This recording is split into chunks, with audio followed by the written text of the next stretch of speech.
அனைவருக்கும் இனிய காலை வணக்கங்கள். பேனாக்கள் பேரவையின் விழா தொடங்கிவிட்டது. இன்றுதான் பல விழாக்களில் பேனாவாகிய தலைமை பேனாவாகிய மோகன்தாஸை பார்த்திருக்கிறேன். இன்றுதான் பேனாவின் இங்க்ஃபில்லரை பார்க்கிறேன் முதலாக. அருள்மொழி அம்மா அவர்களுக்கு வணக்கங்கள்.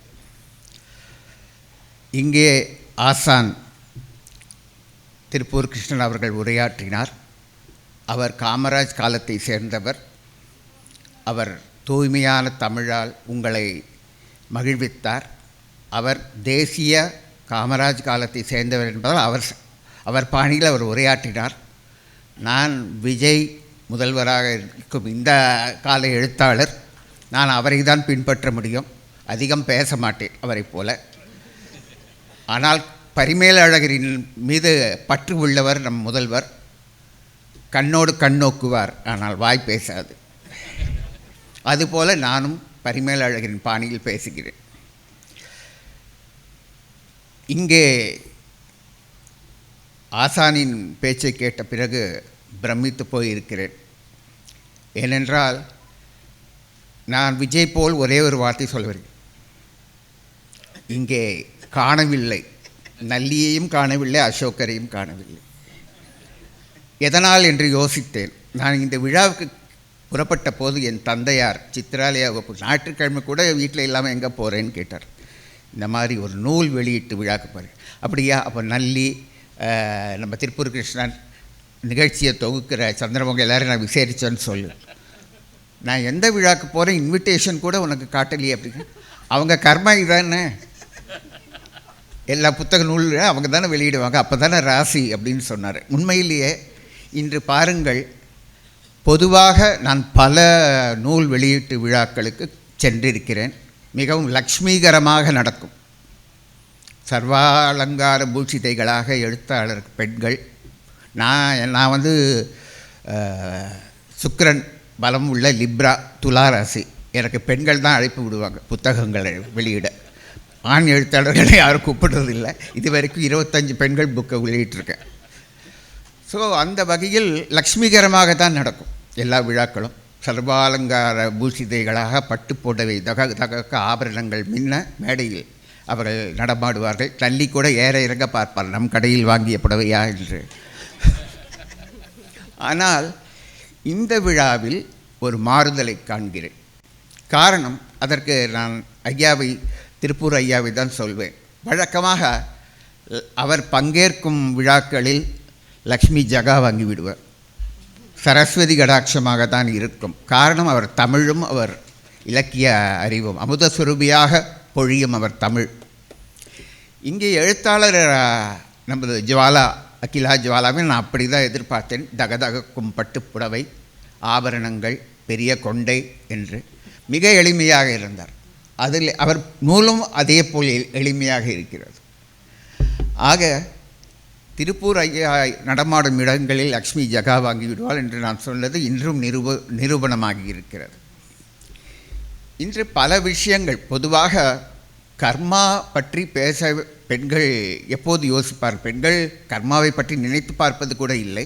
அது ஆண்களின் ஏரியா. பல ஆண் எழுத்தாளர்கள் அதை உபன்யாசகர்களை சொல்லி கேட்டிருக்கிறேன். கர்மாவை பற்றி பெண்கள் எப்போது நினைப்பார்கள்? ஒரே சமயம்தான். கணவனின் பாக்கெட். இன்று பாக்கெட்டும் வரவில்லை. கணவனின் பாக்கெட் கனமாக இருந்தால் உடனே நல்லி ஞாபகம் வருவார்.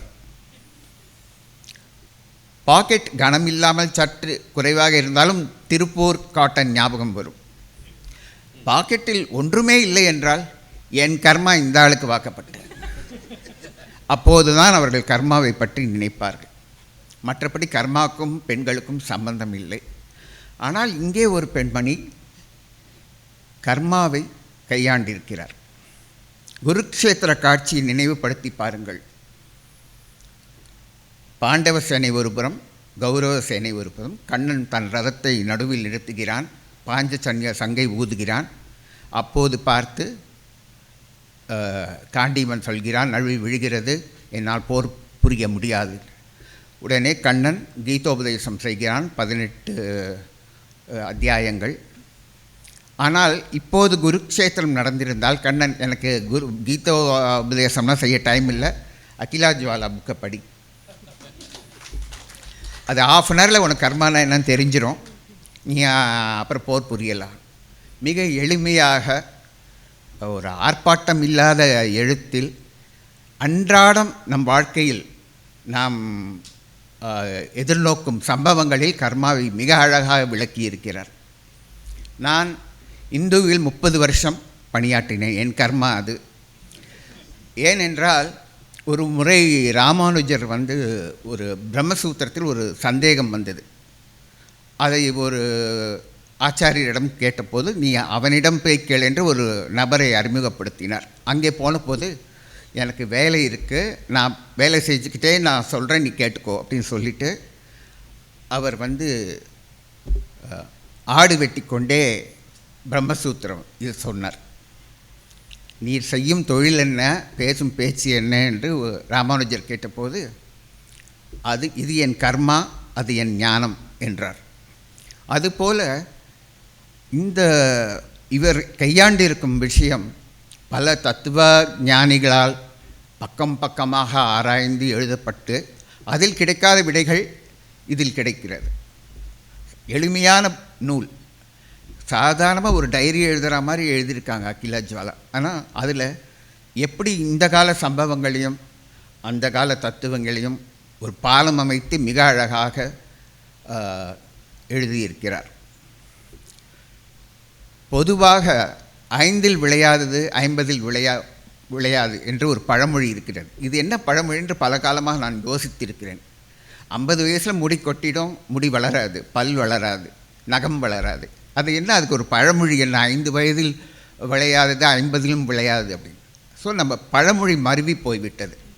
அந்த பழமொழி கூறுவது என்ன, 5இல் விளையாதது என்றால் நமது ஜாதக கட்டம் இருக்கிறதல்லவா, அதில் 5ஆம் இடம் பூர்வ புண்ணிய ஸ்தானம், கர்மம், நமது கர்ம வினைகளை அது பிரதிபலிக்கும் வீடு, அது 5ஆம் வீடு.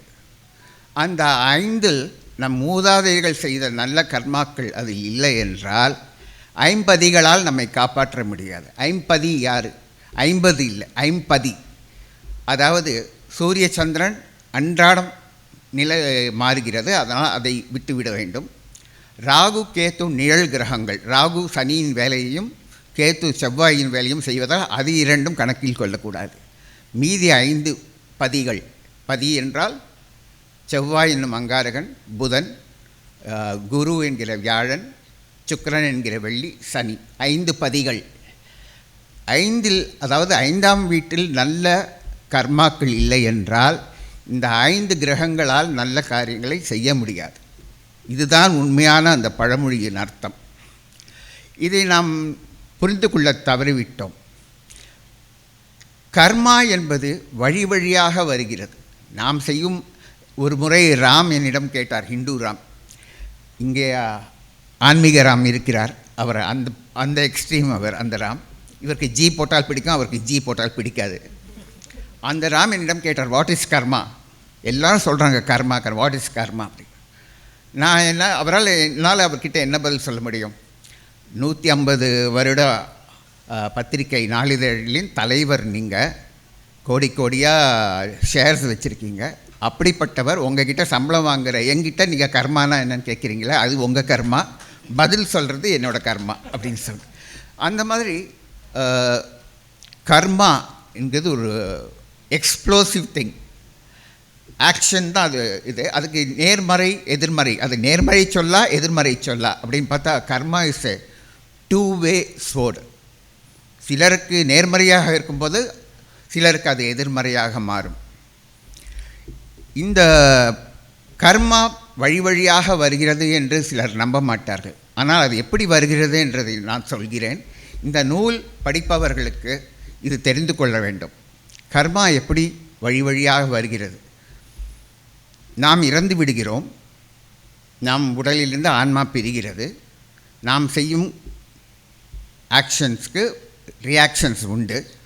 நாம் நரகானுபவம் சொர்க்கானுபவம் என்ற நிலையை கடந்து மீண்டும் நம் ஆன்மா அந்தரத்தில் விண்வெளியில் விழுகிறது. இதை சாந்தோக்ய உபனிஷத் அதில் பஞ்சாக்னி வித்தை என்ற பெயரில் சொல்கிறது. ஸோ ஆன்மா மீண்டும் விண்வெளியில் விழுகிறது. அதை சூரியன் உறிஞ்சுகிறான் அந்த ஆத்மாவை. அது முதல் அக்னி, பஞ்சாக்னியில் முதல் அக்னி சூரியன். அதை மேகத்தில் வைக்கிறான். மேகம் இரண்டாவது அக்னி. மேக மழையாக பொழியும் போது ஆன்மாவும் பூமிக்கு வருகிறது. பூமி மூன்றாவது அக்னி. அங்கே குடியானவன் பயிர் உழவு செய்து பயிரை விளைவிக்கிறான். தானியங்களில் ஆன்மா சேர்கிறது. தானியங்களை ஆன்மா சேர்கிறது. பூமி மூன்றாவது அக்னி. அந்த தானியங்களை மனிதன் சாப்பிட்டு அவன் அது வீரியமாக மாறுகிறது. அவனுடைய வீரியமாக மாறுகிறது. அவனுடைய வீரியம் நான்காவது அக்னி. அவன் மனையாளுடன் இணையும் போது அந்த வீரியம் அவள் கர்ப்பப்பையை அடைகிறது. மனைவியின் கர்ப்பப்பை ஐந்தாவது அக்னி. இதுதான் பஞ்ச அக்னி. மீண்டும் அந்த ஆத்மா ஒரு உடலை சமைத்து கொள்கிறது. அப்புறம் மீண்டும் பிறப்பு, இறப்பு, வானம், சூரியன், மேகம், பூமி. இந்த சுழற்சி தான் நமது வாழ்க்கை. இதை பிறவி அறுக்க வேண்டும் என்பதுதான் நமது நோக்கம். பரத்துவத்தை அடைய வேண்டும் என்பதுதான் நம் நோக்கம். இதுதான் பஞ்சாக்னி வித்யை. இந்த கர்மா எங்கே நிர்ணயிக்கப்படுகிறது? இந்த தானியங்களாக விளைந்து நிற்கிறது பாருங்கள் ஆத்மா. அப்போது உனக்கு பூர்வத்தில் நல்ல கர்மா இருந்தால் போன பிறப்பில் அம்பானியும் அதானியும் அந்த அரிசியை வாங்கி சாப்பிடுகிறான். அவன் பிள்ளையாக பிறந்து கலைஞர் குடும்பத்தில் வாங்கி சாப்பிடுகிறார்கள். நீங்கள் அவருக்கு பிள்ளைகளாக பிறந்து ராஜ வாழ்க்கை வாழலாம். ஒருவேளை பூர்வ புண்ணியம் இல்லை என்றால் அதை ஒரு ரிக்ஷாக்காரரோ இல்லை அடுத்த வேலை சோத்துக்கு இல்லாதவரோ வாங்கி சாப்பிடுகிறார்கள். அவர் பிள்ளையாக பிறந்து அந்த ஆத்மா கஷ்டப்படுகிறது. ஆக அந்த தானியத்தில் தான் அந்த கர்மா நிர்ணயிக்கப்படுகிறது. அதனால் தான் திருமணங்களில் நாம் அட்சதை போடுகிறோம். உன் பூர்வம் புண்ணியம் உன்னை காப்பாற்றட்டும், உன் பூர்வர்கள் உன்னை ஆசீர்வதிக்கட்டும் என்று. போகும்போது வாழ்க்கரிசி ஏன் போடுகிறோம்? வாழ்க்கரிசி என உன் மூதாதையர்களோடு நீ போய் சேர்ந்து கொள். So rice is the vehicle of karma. அதுதான் இந்த தத்துவம். So karma it travels. இதுதான் இங்கே தான் அந்த பழமொழிக்கு வேல்யூ வருது.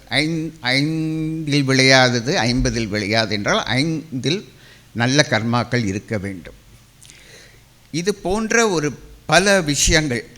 இது தீவிரமாக 1 by 1 எல்லா சாப்டரும் பற்றி பேசணும்னு எனக்கு ஆசை இருந்தாலும் செலக்டிவாக பேசுகிறேன். ஏன்னா எனக்கு எப்போவுமே திறனாய்வு செய்ய பிடிக்காது. ஒரு எழுத்தாளர் ஒன்றை சங்கப்பலகையில் ஏற்றிவிட்டால் அதை திறனாய்வு என்று பேரில் அக்குபேறு ஆணிவேராக பிரிக்கக்கூடாது என்ற நம்பிக்கை உடையவன். இது ஜுவாலையாக எரிய ஆரம்பித்திருக்கிறது. ஜுவாலையாக ஒரு ஹோமம் செய்யும் போது சுற்றி இருப்பவர்கள் நான் அந்த ஜுவாலையை திறனாய்வு செய்கிறேன், இன்னும் கொஞ்சம் பொன்னிறமாக இருக்கணும், இன்னும் கொஞ்சம் நீல கலராக இருக்கணும் என்று எந்த பிராமணனும் சொல்வதில்லை. அந்த அந்த ஜுவாலையை ஊக்குவிக்க அவன் நெய் வார்த்து கொண்டே இருக்க வேண்டும். அந்த பணியை செய்ய தான் நான் வந்திருக்கிறேன். இந்த ஜுவாலையை இன்னும் தூண்டி இன்னும் பிரமாதமாக எரிய வேண்டும் என்பதற்காக சில கருத்துக்களை மட்டும்தான் நான் சொல்லப் போகிறேன். உதாரணத்திற்கு வார்த்தைகளுக்கு சக்தி உண்டு. அந்த அத்தியாயம் எனக்கு மிகவும் பிடித்திருந்தது. காரணம், நாம் உதிர்க்கும் வார்த்தைகள், இப்போ செல்ஃபோனில் வேவ்ஸ் ட்ராவல் பண்ணுறது சொல்கிறோம் இல்லையா, நம்ம வார்த்தைகள்லையும் வேவ்ஸ் இருக்குது. So we should be very careful uttering certain words. இவங்க சொல்லியிருக்காங்க, ஒரே ஒரு தவறுதலால் கும்பகர்ணன் வாழ்க்கையை இழந்தான். நித்தியத்துவம் என்று வேண்டும். நித்தியத்துவம்லாம் நிரந்தரமாக நான் இருக்கணும், சாவே கூடாதுன்னு சொல்லி பிரம்மனை நோக்கி தவம் பண்ணேன். ஒரு சின்ன ஸ்லிப்பு, கலைவாணி அவன் நாவில் புகுந்து ஒரு சின்ன ஸ்லிப் பண்ணதால் ராமனுக்கு அவனை அழிக்க எளிதாக போச்சு. நித்தியத்துவம் பதில் நித்திரத்துவம் என்று சொல்லிவிட்டான். ஸோ நாம் உதிர்க்கும் வார்த்தை மிக எச்சரிக்கையாக உச்சரிக்க வேண்டும். தவறுதலாக கூட உச்சரிக்கக்கூடாது. ஒரு அக்ஷரம் தவறினால் கூட அமங்கல வார்த்தையாக போய்விடும்.